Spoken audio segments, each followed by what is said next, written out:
প্রিয় শ্রোতা বন্ধু, প্রভাত মননে স্বাগত জানাই। গতকাল আমরা সংক্ষেপে দেখেছিলাম শাস্ত্র আধারিত বিশ্বাসী বর্গের চরিত্র, পবিত্রগণ, ভাতৃগণ এবং পথ। আজ 10 নম্বর চরিত্রটি হচ্ছে যাজকগণ। প্রথম পিতর তার 2 অধ্যায় 4-5 পদে ঈশ্বরের দৃষ্টিতে মনোনীত ও মহামূল্য জীবন্ত প্রস্তরের নিকটে আসিয়া জীবন্ত প্রস্তরের ন্যায় আত্মিক গৃহস্বরূপে গাঁথিয়া তোলা যাইতেছ, যেন পবিত্র যাজকবর্গ হইয়া যীশুখ্রিস্ট দ্বারা ঈশ্বরের গ্রাহ্য আত্মিক বলে উৎসর্গ করিতে পারো। যাজকের তাৎপর্য হচ্ছে ঈশ্বরের প্রশংসা করা। যেমন প্রকাশিত বাক্য তার 1 অধ্যায় 5-6 পদে লেখা আছে, যিনি আমাদেরকে প্রেম করেন ও নিজ রক্তে আমাদের পাপ হইতে আমাদেরকে মুক্ত করিয়াছেন এবং আমাদেরকে রাজ্যস্বরূপ ও আপন ঈশ্বর ও পিতার যাজক করিয়াছেন। পবিত্র বাইবেল বলে খ্রিস্ট মণ্ডলীতে প্রতিটি বিশ্বাসীকে যাজক বর্গ করেছেন। এর অর্থ প্রতিটি বিশ্বাসীর দায়িত্ব হচ্ছে ঈশ্বরের প্রশংসা করা।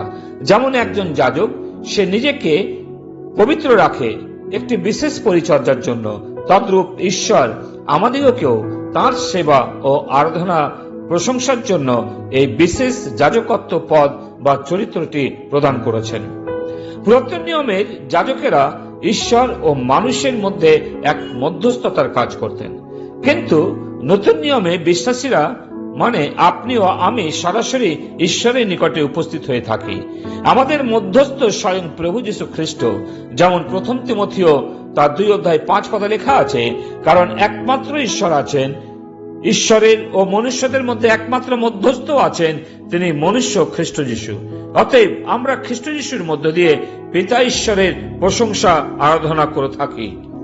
প্রিয়, আপনি কি প্রভু যীশুর মধ্য দিয়ে পিতা ঈশ্বরের আরাধনা প্রশংসা করছেন? আমাদের মনে রাখতে হবে, খ্রিস্ট ধর্মের পৌত্তলিককরণ এবং পৌত্তলিকতার খ্রিস্টান সম্রাট কনস্টান্টিনোপল এর মাধ্যমে শুরু হয়েছিল। তার দুর্নীতিগ্রস্ত নেতৃত্ব বাইবেল বিহীন পদ্ধতির প্রচার করেছিলেন, যেমন আন্তঃসংস্থায়িকতাবাদ, সংস্থান নীতি, উদারনীতি, প্যারা অর্গানাইজেশন, প্যারা চার্চ এবং অন্যান্য ধর্মনিরপেক্ষ দার্শনিকতাবাদ তিনি প্রতিষ্ঠা করেন। অনেক চার্চে বা মণ্ডলীগুলিতে প্রকৃত নেতৃত্বের অভাব রয়েছে, শিষ্যত্বের এবং পরিপক্কতার অভাব রয়েছে। অতএব আমাদের নিজেদের চেষ্টা চালিয়ে যেতে হবে যেন আমরা শাস্ত্র আধারিত প্রভু যীশু খ্রিস্টের শিষ্য হয়ে উঠতে পারি। আমাদের ধ্যান দিতে হবে শাস্ত্রসঙ্গত নেতৃত্বের যদি পালক বা নেতা সঠিক না হয়, তাহলে পালক কিন্তু বিপথে পরিচালিত হবে এবং মণ্ডলীতে বিশৃঙ্খলার সৃষ্টি হবে। মণ্ডলীতে যখন নেতা বা পালক চয়ন করা হয়, তখন যেন প্রার্থনা সহকারে হয়। যদি আপনি একজন নেতারূপে পরিচর্যা করছেন, তাহলে নিজেকে প্রশ্ন করুন, প্রভু যীশু আপনাকে যেমন দেখতে চান, আপনি কি তার যোগ্য রূপে পরিচর্যা করছেন? সাধু পৌল ইফিসীয় মণ্ডলী বিশ্বাসীদের বলেছিলেন, ইফিসীয় 4:1 পদে, প্রভুতে বন্দী আমি তোমাদেরকে বিনতি করিতেছি, তোমরা যে আহ্বানে আহত হইয়াছ তাহার যোগ্য রূপে চলো।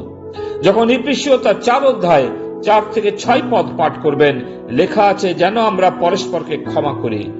সম্রাট কনস্টান্টিনোপল কিন্তু একজন সাধারণ এবং নামধারী খ্রিস্টান ছিলেন, তাই ওনার আত্মিক দর্শন ছিল না।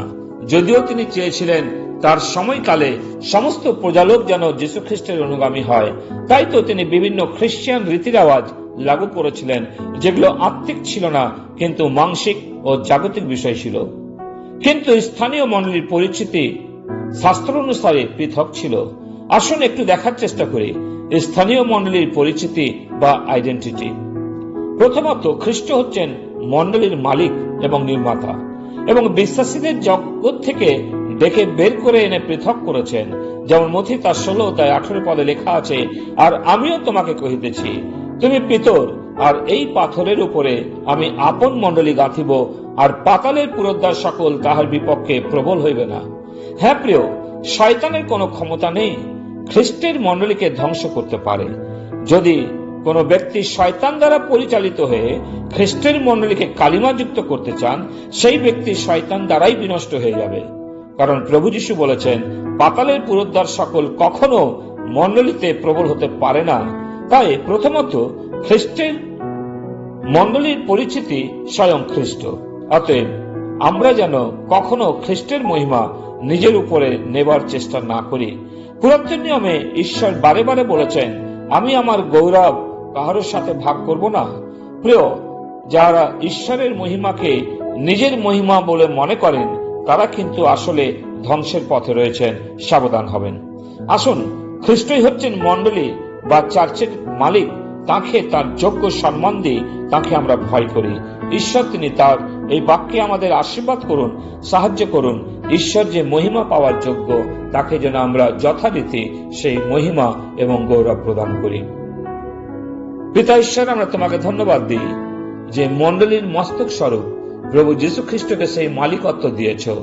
প্রভু, যার অধীনে আমরা রয়েছি, আমাদের অনুগ্রহ দাও যেন কোনো রিচুয়ালস নয় প্রভু, কিন্তু যেন খ্রিস্ট যিশুকে আমরা অনুসরণ করি। শাস্ত্র আধারিত যে মণ্ডলী, তার নীতি প্রভু, যে শিক্ষা, সেগুলো জীবনে প্রয়োগ করি। কোন মানুষের দেওয়া নিয়ম শিক্ষা থেকে যেন আমরা দূরে থাকি। প্রার্থনা প্রভু যিশু নামে চাই, দয়া করে শ্রবণ ও গ্রাহ্য করো। আমেন।